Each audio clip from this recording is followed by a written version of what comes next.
Yeah. Oh, great, thank you.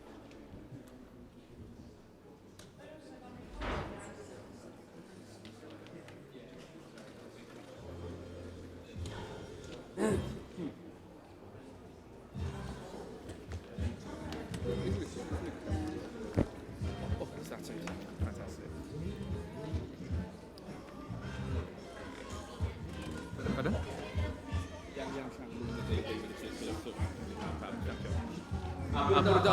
Good morning, everyone.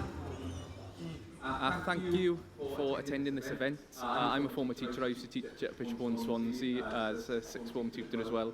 So I know how important this time of year is, and it's fantastic that so many of you are able to give up your time to bring your students to this event and also to participate yourselves.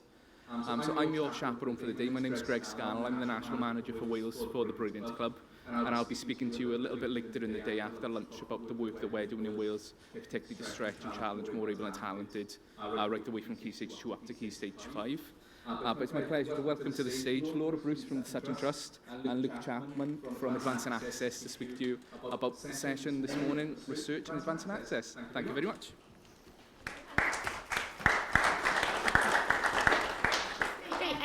Good morning, everybody, and equally as lots of people have said already, it's really nice to be able to be here today to speak to you and to get out of London and come to somewhere with some nice hills and wake up without traffic and sirens. So thank you very much for welcoming us here today. So my name is Laura and I work for a charity called the Sutton Trust. How many of you have heard of the Sutton Trust before, just so I know?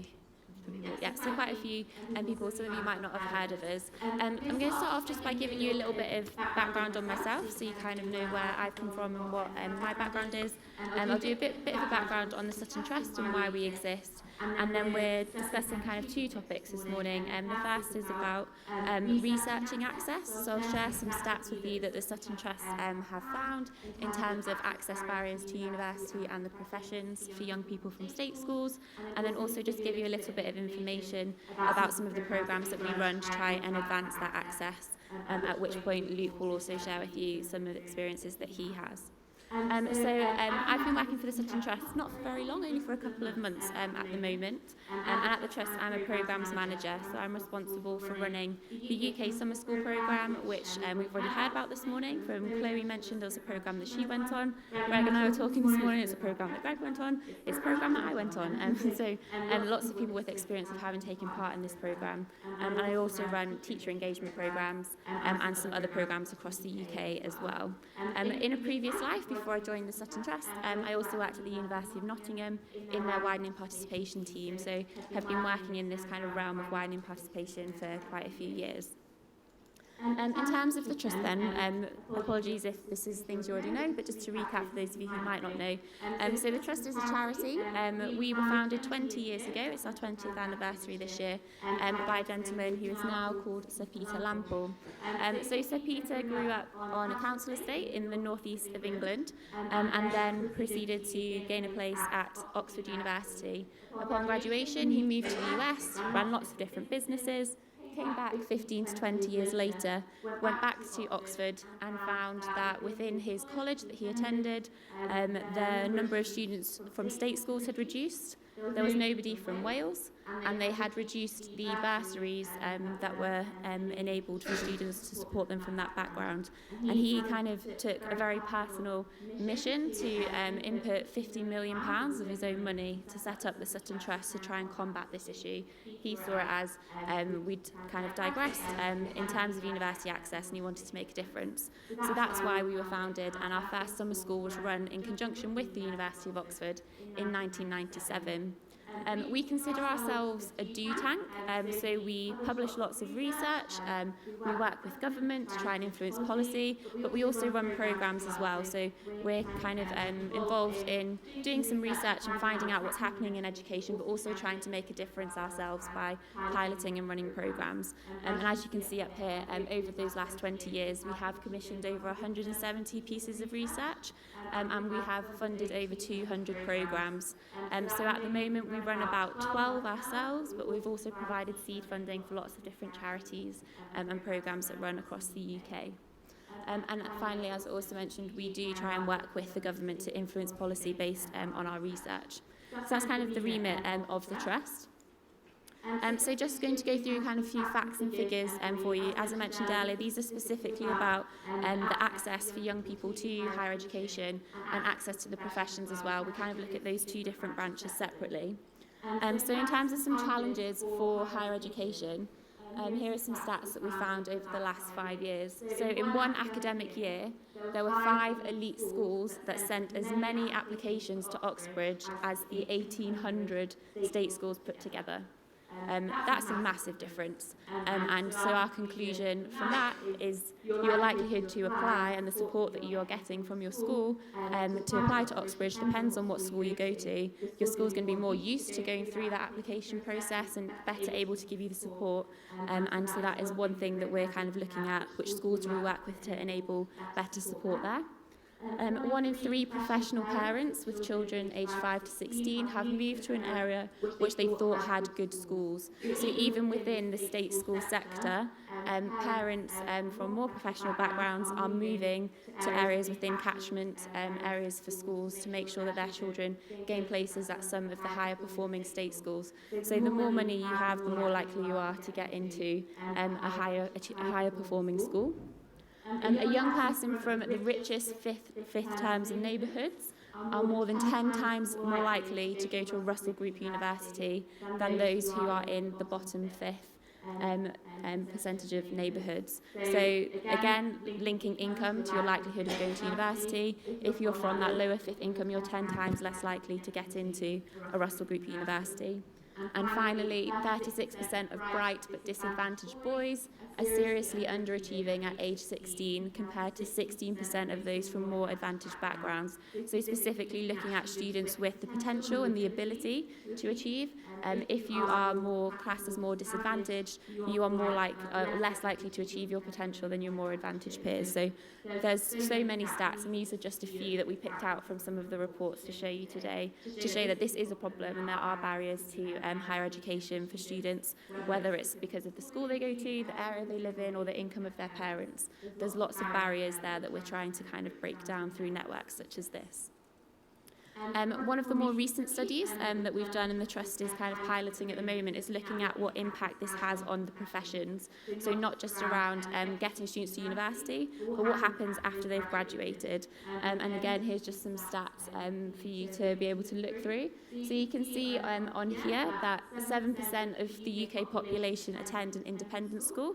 So quite a relatively small number of people across the UK attend a fee-paying school. However, 74% of our judges in this country have attended an independent school. And if you look at that across the board, less than 1% of students or population in the UK have attended Oxbridge. However, in our judges, again, 74% of them have graduated from Oxbridge. So it's not just a barrier of getting students into higher education, it's a barrier of then where they go post that opportunity and the types of jobs that students and young people are accessing, which again are kind of dependent on their background that they've come from. So this is why we exist. We know that there's lots of data there to show that there's a problem and that there are barriers that morally perhaps shouldn't exist. And this is what we're kind of trying to do about it. So as I mentioned, we are a do tank and we do run lots of different programs. Our programs run from early years through to access to the professions. So we currently work with students, well, I don't think you can call them students when they're age 2, but we run from toddlers all the way through to students who are studying at university undergraduate level programs. We work with, in our early years, parental engagement, so trying to support parents to better support their children before before they go to school. Again, there's been some recent research that shows there's an 18-month gap between when students actually go to start primary school, depending on their advantage of their home. So we're trying to close that gap there. Working with students from age 11 to 14 through a programme called Sutton Scholars. So at the moment, this is just running through some English universities, and we're very much in pilot stage, but we're looking to grow that programme as well. University access, which I'm going to speak about in just a moment. This is probably the area that's most relevant to everyone in this room. We run a couple of different initiatives for students. So as Chloe mentioned earlier, there's the UK Summer School Programme, and we also run a US Summer School Programme as well. And we also run teacher summer schools, which are free opportunities for teachers like yourselves to come along to a university and gain some more insight into how to better support your most highly able students into top universities. And then finally, as I mentioned, our new branch of programmes over the last 5 years that have been developing are access to professions. So trying to support students who want to become lawyers, bankers, coders, medicine, trying to give them that support to get into those professions specifically. So the programme I'm going to focus on, if it lets me go on, is our summer schools. So the Sutton Trust programmes, the students that we work with, we deem to be highly able, so similar kind of criteria to what you might be experiencing with the Seren network. So highly able students who are meeting different criteria for disadvantage. So this is our criteria for our summer school programmes. So we have what we call qualifying criteria and weighted criteria. So to qualify for the summer schools, we ask that students are attending and have always attended a UK state school, so a non-fee paying school. The only exceptions we make to that are students who are living in care and have their fees paid by the local authority. So if a student is in care, we deem that to be more of a disadvantage, but across the board, they need to have always attended a UK state school. And they need to have achieved 5 A-star to A at GCSE or equivalent. So we're specifically looking to work with those really highly able students who are within state schools. We then have a number of weighted criteria, and these are basically the more criteria that you meet, the more likely you are to gain a place. For our summer schools this year, we've had just over 11,000 applications for 2,000 places. So we do get lots of applications, which is why we have such strict criteria to allow students on. So some of the criteria that we look at are whether students are in care, if they're the first person in their family to have gone to university or first generation, the school performance, how likely is your school to send students to top universities, your disadvantaged neighbourhood, so looking at your postcode, what kind of neighbourhood do you live in, what's the progression rate from that neighbourhood to university, and also any kind of caring or additional responsibilities you might have at home as well. So looking at a very holistic view of different areas that students could be meeting. And as I mentioned, it's not to say that if you only apply with those qualifying criteria that you won't get a place. It's just you're more likely the more criteria that you meet. So the idea behind our student summer schools is that students get a real insight into university life. So they pick a subject that they want to study. This year, we've running summer schools with 12 universities across the UK. There's over 50 different subjects that they can choose from medicine to language, biochemistry, lots of different subjects that they can choose from. They pick which one they'd like to apply for. If they're successful, they get an experience of studying that subject for a week. They'll do taster lectures, taster seminars, and then in the afternoons, they'll get university advice. So it will be things like how to write a personal statement, finance advice. They'll get to meet students currently at that university and start really understanding what it's like to live as a student, what it's like to move away from home, all those different bits and pieces that mean you get a good experience of university. And they also get a social side as well, so trying to build their networks with students who are like them from different areas of the country and build their confidence. Following the summer schools, they also get application support with their UCAS statement, and again, follow-up support with the personal statement once they kind of get to that point. So some of our successes, just to kind of show that it is working and what we're doing. So last year, we received over 10,000 applications for 2,000 places. 123 of those applications were from Welsh students. So we are having Welsh students applying, but we obviously would like to up that number and get as many Welsh students applying to the programmes as we can.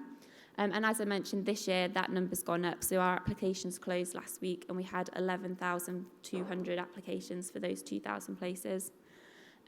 You can see the range of criteria that students meet. So 94% were first generation, 68% attended low performing schools, and they'll all meet different levels of the criteria that we've set out.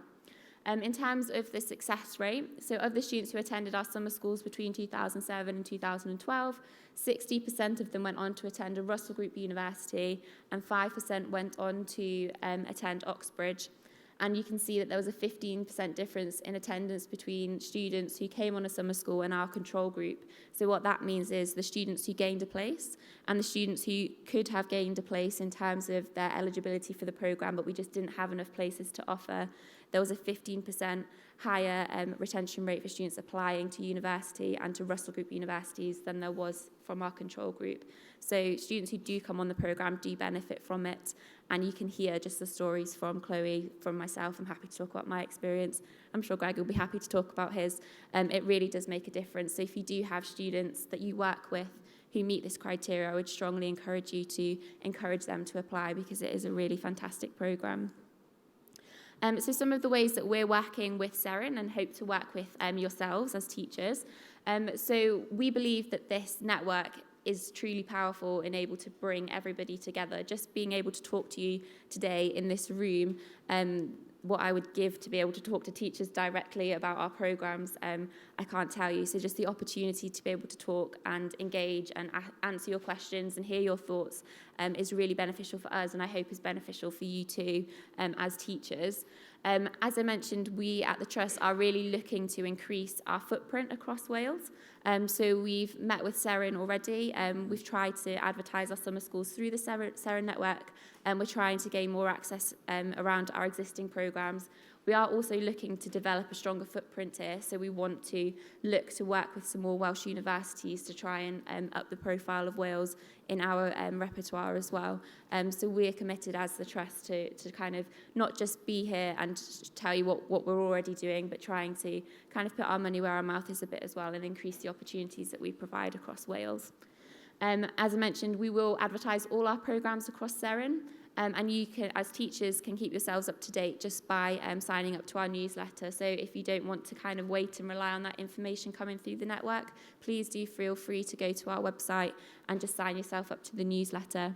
And the success of our partnership will be measured on the number of Welsh students who apply and gain places at summer schools this year, which the data we will share with Seren once we've got it. As I mentioned, applications closed last week, so we're just pulling everything together, and we will look to see what difference we've made this year and what difference we can make going forward. The final thing that I just wanted to mention to you as well is our teacher summer schools, which have just gone live in terms of applications. So we're running teacher summer schools in partnership with 4 universities this year, Oxford, Durham, St Andrews and UCL. They're completely free for teachers to attend, and they also do provide funding for any cover that you might need within a school if it was during school time that you needed to come out. They're residential, vary depending on which university it is that you apply to, and what they're looking for is just teachers from state schools to come and hear more about how you can support your students to apply to the top universities. So if you're interested in that, feel free to come and chat to me at the end as well, and I can direct you to those. That's just my contact details. As Greg mentioned, we're hanging around today anyway, so please do feel free to come up and have a chat at any point, or if you think of anything afterwards, please do drop me an email, and I'm more than happy to talk to you individually about your students, about yourselves, and the programmes that we run, which will hopefully enable your students and yourselves to gain access to those top universities, which might not have previously been there. Okay, that's everything from me. I'm going to hand over to Luke. He's going to talk you through some of his resources that they've developed for teachers as well.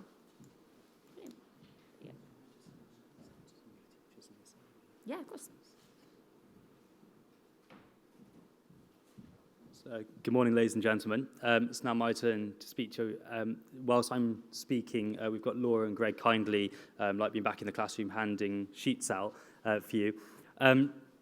I work for King's College London, widening participation, and not specifically for Advanced and Access. My colleague Rebecca from Advanced and Access will be joining the conference later today. And there's also a stand for Advanced and Access in the exhibition area, should you have any questions. Do feel free to ask myself or Rebecca and the project team who are coming later. Just by a show of hands initially, could I gauge who's heard of the website Advanced and Access? Okay, great, one. So it's very new, but it's a great tool. So essentially, I'm just going to speak for about 15 minutes or so, introducing you to the idea of the website. There is an opportunity for you to provide any feedback that you might have, and I'm going to give you a little bit of information about that as we go through. But essentially, what I want to do is just introduce you to the idea of the website, what it's there for, how we derived at that website, and a bit of history, what we're hoping to achieve by having this Advanced and Access website there.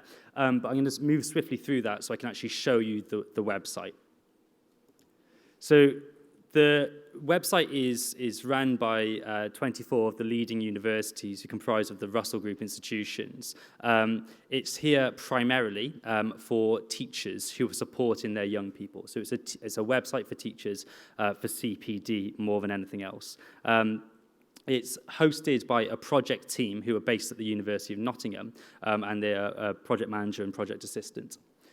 The actual background of how we arrived at this website was, firstly, there was, on the back of a Department for Education release, really, on destination data of schools and colleges, really within England more than anywhere else, there was an increase in demand for outreach that universities were seeing, and coupled with the rise of tuition fees.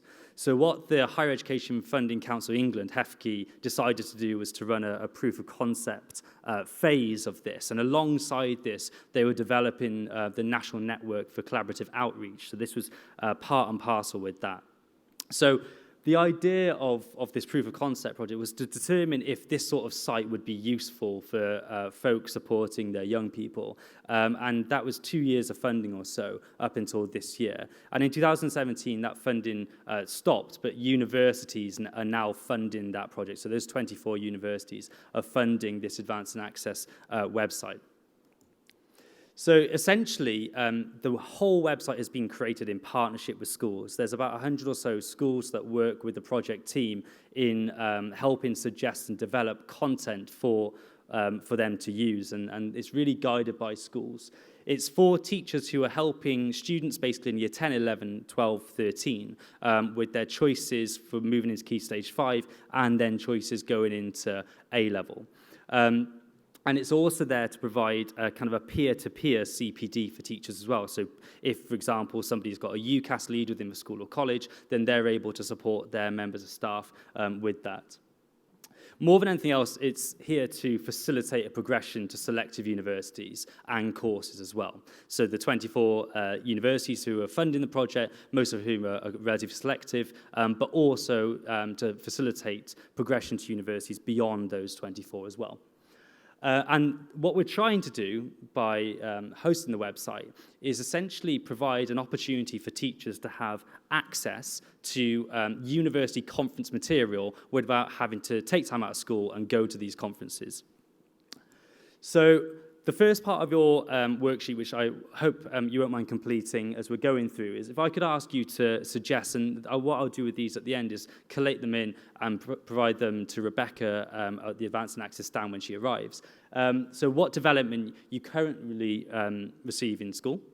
So, for example, do you have a local university come and give you CPD days? Do you go to universities? Do you have careers advisory provision within school? Those sorts of things. What information sources do you recommend to your young people? Are you confident recommending the UCAS website, SFW website? Is there certain go-to websites and resources that you recommend your young people pursue? And finally, what topics do you feel most confident about and least confident about? So, for example, if you're really happy providing advice on personal statements and references, but admissions tests are new or finance is a minefield, then that. So the idea of this feedback is we can make sure that the next things that the website are developing are useful. So the actual website, this is the web address. So it's advancedinaccess.ac.uk, or just a Google of Advanced in Access will get you there. And you can see at the top, you need to create a login account, and it's entirely free. The purpose of that is that the team want to see where in the country teachers are logging on from, so to make sure that they're covering as much as possible. Essentially, it's a very image-heavy website, really easy to use. And you can see here along the bottom, there's 3 things that you can really do. So the first is there's CPD resources, and that's CPD for teachers.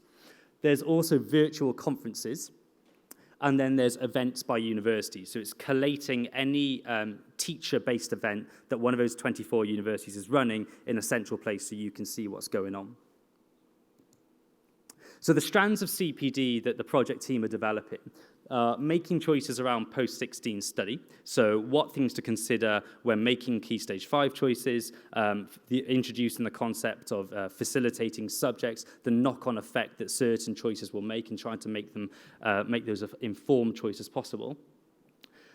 Choosing a university in course, so there are different types of university available, there are different types of course available, introducing the idea of course structure, course duration, different qualification types, and those sorts of things. Applying to university, which is a pretty chunky module, so that's everything from personal statements, references, admissions tests, interviews, and those sorts of things. And then finally, understanding university admissions. So at this stage, the project team introduced the idea of contextual admissions, what sort of criteria university admissions teams are working to, how weighting works for selective programs and courses. So those are the 4 strands that the team are developing. Currently, there's the 1 strand complete, and that is the top one, making choices for post-16 study. The next 3 are in the process of development, and they'll be completed by the end of April. Within each of the strands will be the following. So a presentation for peer-to-peer CPD, which is a downloadable presentation with notes. An interactive guidebook, so that works on the computer. So if you click a certain section, it will take you directly there, kind of a PDF document. Quick reference sheets, and I'm going to give you a couple of examples of what they might look like. Worksheets and staff reflection with evaluation. So one of the things the team are really keen to do is try to make sure that the actual resources online are useful for teachers. So they request your feedback after completing one of the strands so they can make sure that it's as relevant as possible. And then with that comes the activities that you can use with your young people and your learners. And some video case studies as well. The video case studies are awesome, where I haven't got them with me today because they're streamed online, but I would really recommend going and look at them. One of the things that the team are really keen to do is encourage students to put case studies forward from a range of backgrounds who are applying to a range of Russell Group and selective universities, but also a range of courses, and so it gives a really good kind of cross-section there. So this is an example of what one of the screens might look like. This is the complete strand. How do I help my students choose a university in course? You can see that's the downloadable guide there, big arrow. And alongside, you've got the various things. You've got the information sheets, which are kind of quick reference, so things around league tables, sources of information, and the presentation that you can use for peer-to-peer CPD. And then likewise, we've got the reflection and evaluation sheets as well, which come with that. So it's all downloadable documents. It just runs off a web browser. And this is a sneak preview at the interactive guide for how to help students apply for university. And within this, we have things like this will be covered. So it is really quite comprehensive. It's all things to do with the admissions process at universities, looking at the various types of offers that students might receive, how you as advisors can help your students prepare for their application, very much a theme of the conference in terms of beyond the curriculum and that sort of support. What personal statements might involve and where you can go to for advice around personal statements, references, admissions tests and interviews all there. And I think one of the important things to note is that this isn't new information. This isn't as advanced in access saying here's a load of new stuff which wasn't available before. What the team has done though is collated all the bits of information from those 24 universities and put it in one place so you can just download it. So that's a look at the interactive guide. And sorry, the final thing is along the top, there's the various colors there, and you can click straight into that section. And then with that comes the quick reference sheet. So if you've got students who are applying for Oxbridge or particularly competitive courses, there's some information on the quite popular tests and which universities will use them. And alongside that is some information on how they might go about developing their application as well. So these are just downloadable PDFs, which you might provide to your pupils or to each other. So a bit of key information. The website's there, advancedinaccess.ac.uk. All strands are for CPD basis. There's currently 4 strands, but one of the things the team are really keen to do is to work with school partners and gain more school partners. Currently, there are, I think, no Welsh school partners, and that's something they're really hoping is that some schools might come on board and help steer this from a Welsh school perspective. There's downloadable resources free of charge. One of the great things is this on-campus CPD event, which I mentioned. So if Kings have got a teacher's workshop in Bristol, it will be there on that website, so you can see what the local events are or further afield. And I mentioned about becoming an Access partner. Just go up to the Access stand. So the next section, which I also hope you might be happy to complete, is on your worksheet, is what do you wish we knew about your school? So if there's anything that you feel like universities should know about your school, which we're currently unable to find out, then what might that be? And that might be around the qualification offering at the school. It might be about admission policy for sixth form. It might be about the mix of students you have and those sorts of things. What gaps of knowledge do you have, and what do you think would be a next useful CPD strand for the team to develop? So the final thing that I wanted to mention is the virtual conferences. The virtual conferences are excellent. It's essentially an opportunity for teachers and advisors to log on and receive first-hand information from university staff. The vast majority of these staff will be coming from either a widening participation, admissions, or kind of outreach recruitment perspective, and will have a good understanding and knowledge that you'll be able to use.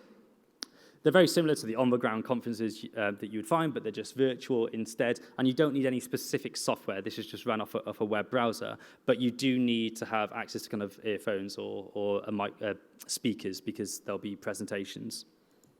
So this is an example. It's an exhibition floor, and number 4 is clicked here, which is Cardiff University. But if you were to click on stand 1, you would get to Cambridge. So this new screen would appear, and you get an overview of the University of Cambridge here. On the left, just talking about some top-level information. On the left, you've got some downloads. So you might have a prospectus, an alternative prospectus, some information about finance, scholarships, bursaries, whatever it might be. Some videos there, maybe student life, social life, academic life, how to go about making applications, where you've got to on the floor plan top right, but also a great opportunity to ask members of staff from the university any questions. So on a live version, there'll be members of staff there at the Q&A. So if that's all there available, but in addition to that, there's a kind of a forum called the staff room where there'll be additional members of staff from other universities there to answer any questions that you might have, and also an opportunity to begin or get involved with any debate that's taking place as well. And with that comes online presentations. And one of the fantastic things about these presentations is that they're co-delivered. So examples might be that Kings and Bristol will work together in putting a presentation to validate it from 2 different perspectives. On the last virtual conference, there's been 1 so far. These were the presentations given. So writing personal statements and academic references, making applications to Oxbridge and medicine, and preparing for tests and interviews. And what will happen is there'll be live versions, as you can see here, live versions, during which there's a Q&A, so the presenters will be answering questions that are posed to them by teachers, and then these resources are kept online afterwards, so at any point you can refer back to them, or if you miss the conference altogether, then you can just go and download or watch these online. So that's essentially the webinar side of things. Just to highlight where the project's got to and what's next. So up until now, the team have really been developing Strand 1, and that's all available in a complete fashion online. By the end of April will come Strands 2, 3, and 4, which are the bits that we mentioned at the start. And on the back of that then is the virtual conference, the next of which is taking place in May, and the Advanced and Access stand will have some more information on that as well. And the final bits of information that I was hoping you wouldn't mind completing is how do you have any feedback first on what you've seen so far on the Advanced and Access website, and how could the team use how could you use any resources and events going forward? So if I could ask you just to complete those, and then I'll collect them in before the panel session, and I'll hand them over to Rebecca. The other thing that you might want to suggest is how you support pupil progression to universities within your school or college. Mainly what the team are keen to learn from that is there any resources being used that they haven't covered on the website?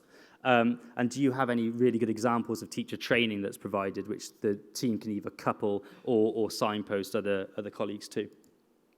If you've got any queries on the back of this, as I said, I'll be here, and likewise the project team will be here throughout the day. But they do have an active email address, which is inquiries at advancedanaccess.ac.uk, and a Twitter handle as well, if you want to get in touch with them. But it is very much there for your benefit, and I'd really encourage you to use it. But also, if you do have any suggestions whatsoever in terms of how the project can be taken forward to the next steps and what might be a next useful strand for development, then please do absolutely highlight those. But that's it from me. So I'll hand back over to Greg. So thank you very much. Cheers.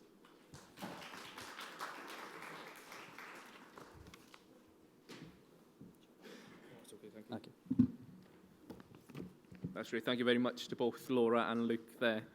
Just with my teacher hat on, hearing about Advanced and Access, I always remember the frustrations of you sort of know what you know, and having a platform like this to get this information and disseminate it to your students, I think is so powerful. And like Laura said, I'm more than happy to talk about my experiences as a fairly lazy, coasting 17-year-old who got a bit of a kick from my sixth form advisor saying I should apply for a Centre Trust summer school.